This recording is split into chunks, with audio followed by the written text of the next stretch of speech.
Sa inyo? Yan yung unang-una ko dito. Ito yung unang-unang dyan. Wait lang po ah. Tabingi. Scoliosis. Oh, I'm good. Ang labo eh. Ayan yun. Pero ito yung pinaka-latest niya kasi pinaulit yung x-ray ko eh. Sige, wait lang. Checkapin ko lang kung anong na-disgrasya ba kay dati. Hindi naman, mami. Okay, very good. Osteophytic leafings, L2 and L5. Liboscoliosis lumbar spine. Yan yung latest niya. Ito yung latest. The same, liboscoliosis, nadagdagan ng spondylosis, facet arthrosis, degenerative disc disease, L4, L5, L5S1. Alam niyo kung bakit? Nadagdagan? Ano ba ang edad natin? Pabawas, padagdag? Padagdag. Ganun po yun, siyempre. That is sign of aging, yung mga degeneration, degenerative disc disease. Ngayon, siyempre, habang umiidad tayo, siyempre, hindi naman tayo, imposible naman di tayo kumikilo sa bahay. Ganun po yan. Yung mga, kung makikita nyo sa balat natin, sa mukha natin, nagmamature tayo, kumukulubot tayo, ganun din sa pangloob. Tumatanda rin sila. Ngayon, sa bawat movement natin, sa bawat puwersa natin, yung sirang disc, mauuwi yun sa disc disease. Pero, wala, normal lang yung sa umidad. Oh, Tagal pa daw yun. Tatawag na lang daw sila pag may kailangan sila. degenerative osteoarthritis change in bilateral knees. Ito naman sa tuhod ko. Noong September yan. Hirap akong, pagtatayo ako masakit. Nasaan yung x-ray ng tuhod? Ayaw bigay sa hospital kasi. Okay.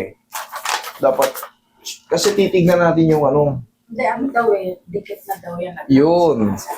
Yun ang gusto ko rin ipaliwanag sa inyo eh. Kailangan kasi yan, may allowance. Pag nagdikit yan, siyempre, bone to bone, maglalakad ka, tutunog-tunog. Katagalan, mapupudpud. So habang tumatagal, umiidad tayo, rumurupok tayo, lakad tayo ng lakad, papudpud ng papudpud ng papudpud. Nagkatubig na eh, sinaksakan nito. Pero itong kaliwa, hindi na wala yun. Parang nasa buo yung ano niya. Yung katas, pag nagkakatubig po yan, ini-inject po yan. No? In-inject na po. In-inject na? Tinanggalan, hindi Very good. Yun po talaga ang normal procedure dyan. Pero kami, hindi ako nag-ano yan. Pero ito, hindi na wala yung sakit tsaka pangangalay pag ganun siya. Sige po. Mami, kasi nasisira na yung kada lakad natin. Ito ang latest noong December. Inangat ko yung ano, yung bike. Natin yung bike. Ilan taon na po ba si Mami? 60, magsi-63 na sa 26. Bata-bata pa lang yun. Saktong kakano niyo pa lang pala eh. Senior eh. Nagmukha lang kayong may edad pa kasi hindi kayo nagkina ngayon eh. Oo. Okay. Okay, hindi naman siya prusin. Medyo shoulder pain ang tatawag yan. Kasi ninano rin yan eh, therapy. Tinanong ko kung frozen. Yan. Sa dulo lang. Pero kaya natin yan. Ang mahirap-hirap dyan, alam niyo kung anong mahirap-hirap dyan? Yung sa balakang.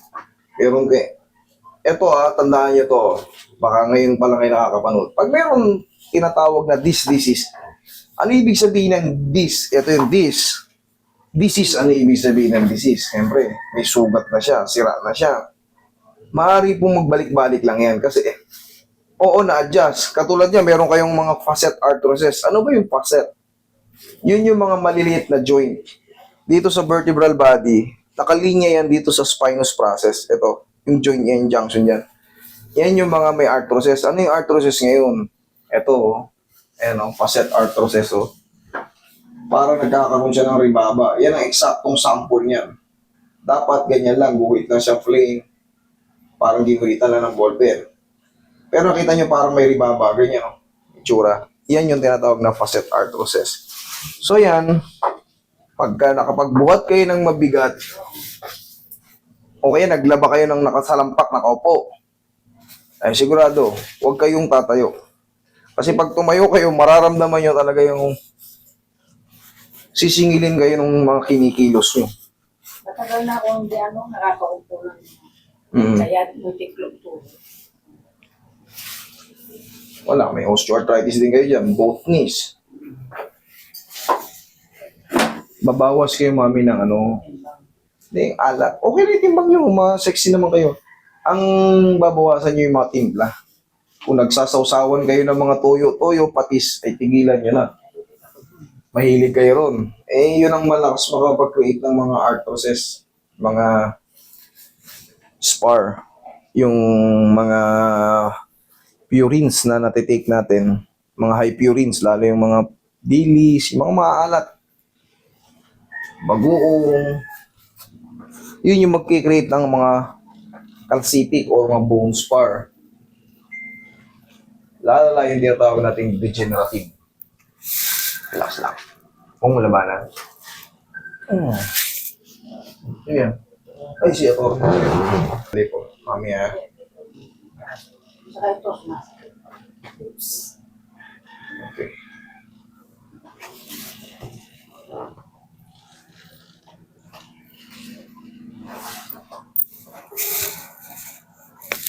Relax lang po.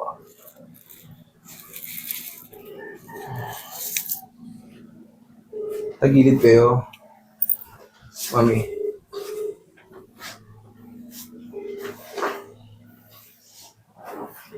Tagilid po, mami. Hindi na maiiwasan yung mga pagsakit-sakit na ninyo dyan kasi meron kayong tinatawag na liboscoliosis. Ano ba yung liboscoliosis? Tabingi yung spine nyo. Literal na tabingi.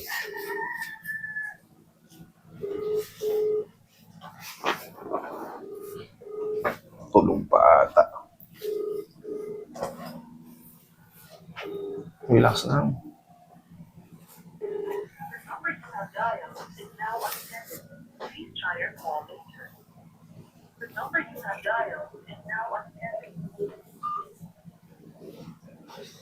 Kabilang side.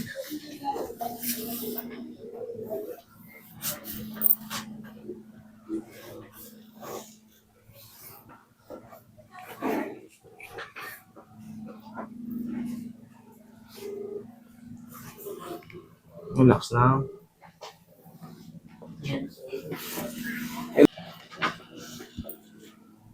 Okay lang kayo sa ganyang position, mami? Okay, sige. Hindi kayo namamanhid, ha? Okay lang? Okay.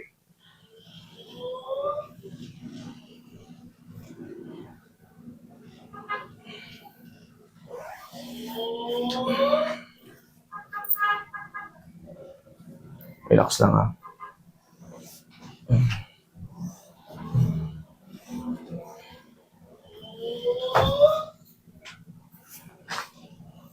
Relax lang.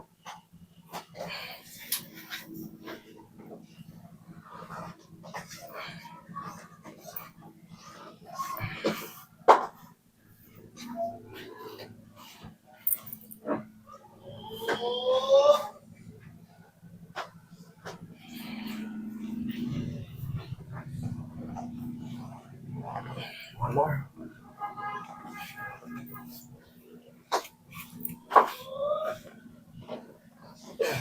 Sige, masas mo si mami.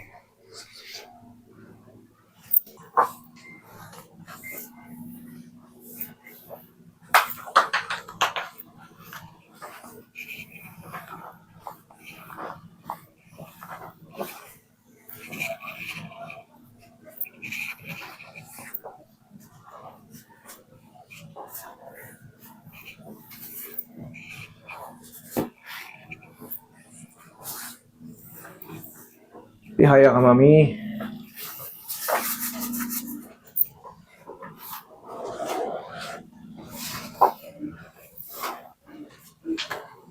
Si Mami. Okay po. Mami, meron akong ituturo sa inyo mga stretching, ha? Kasi pangkaraniwan ang sasakit po yung balakang niyo. Bakit? Talagang literal na tabingi po na tapos umiidad tayo. Ngayon, nagkakaroon ng automatic discompression dahil po sa liboscoliosis natin.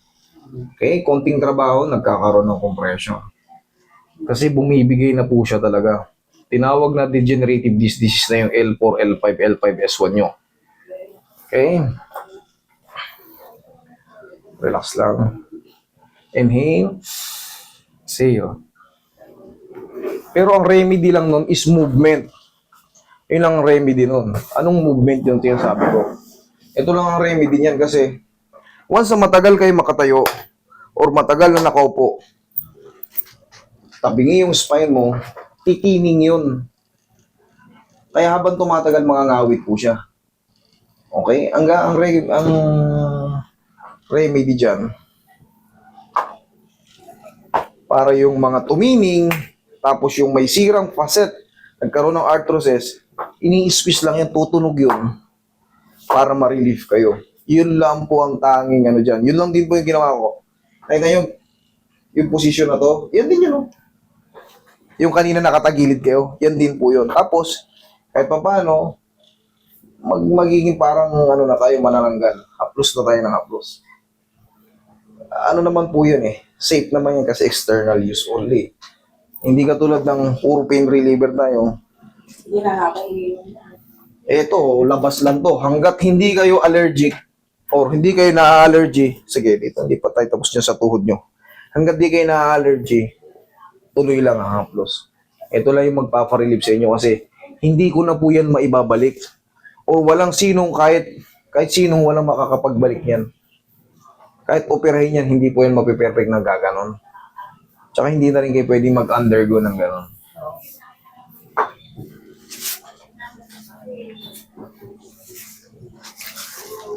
Relax na. Ito naman, severe arthritis. Dikit na. Hindi na yun mawawala. Ito daw kanan ng dikit. Pero yan. Hindi pa. At wala kasi tayong ano eh. Yung ano. Pero ito yung mas masakit ngayon. Oo. Hindi na wala ng sakit yan. Parang nasa loob. Parang nasa loob. Tanggalin natin yung nasa loob. Ako wala natin yung daga. Ako may daga ron sa loob eh. Relax na. Thank you. Ayusin mo yung una ni Manny Roy. Mga abante ay matras eh.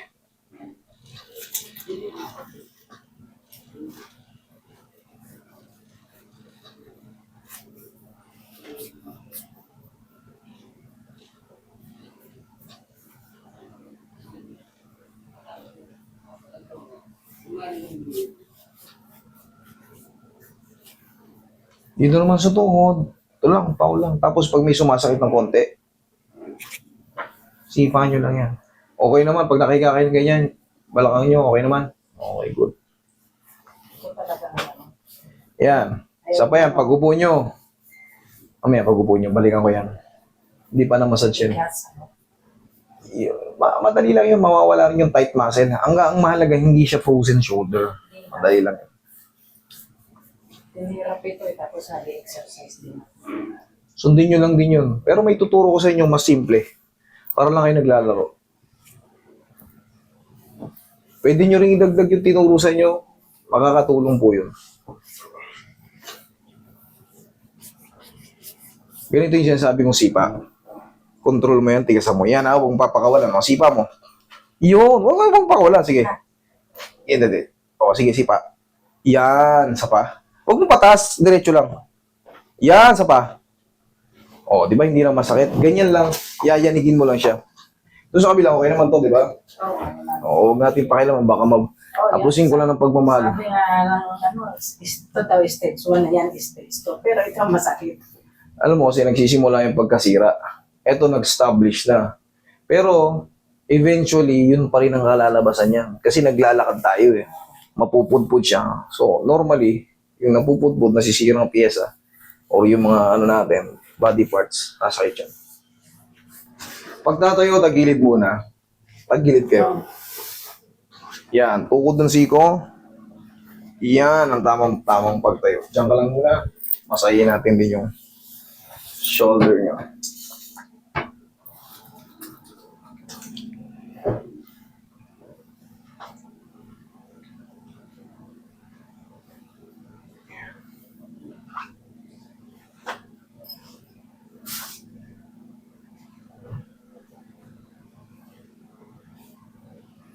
Yan yung mga nagpapasakit na yung mga alon-alon na muscle na yun. Oo, parang lumubog na. Yung lubog, angat, ito. Yan, isa yan sa mga dahilan bakit masakit yung mga Sakit dito. kasama na to.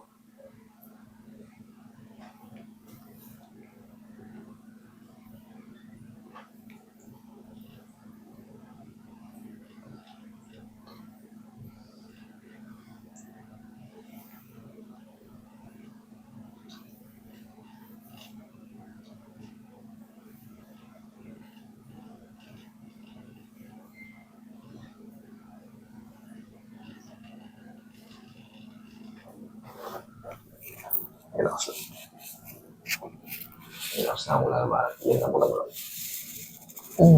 One more.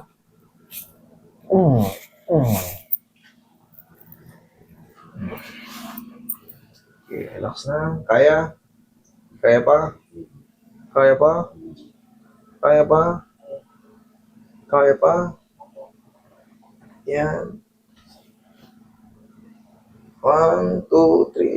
Sagad na eh. Mas sa tingin ko, pag nai-stretch ito ng malayo, o sagad na sagad, eh, mamumove mo na rin, mamumove mo yan. Ito lang palagi yung exercise. Isabay nyo para mag-balance. Ayan, no? Ayan, no? Para lang kayo naglalaro. Kanina may pigil-pigil pa eh. O, ngayon, no? O, di sobrang lambot. Okay? Mami, yun lang kasunod yan. Normally, may tightness pa ng konti yan. Kasi nga yung yung may parang lubog, angat. Ganyan-ganyan ninyo lang, haplusin nyo lang ng pagmamahal. Ha? Okay, tayo kayo. O, lakad kayo. Ito yung sinasabi ko, yung movement na to. Kasi meron ng mga arthrosis yan. Pangkaraniwan yan, sasakit ko. 1, kabila. Yan lang, i-maintain nyo lang yan. 1, 2 lang ha. Huwag kayong susobra dyan kasi mahihilo rin kayo dyan pagka nasobrahan. Okay? Thank you.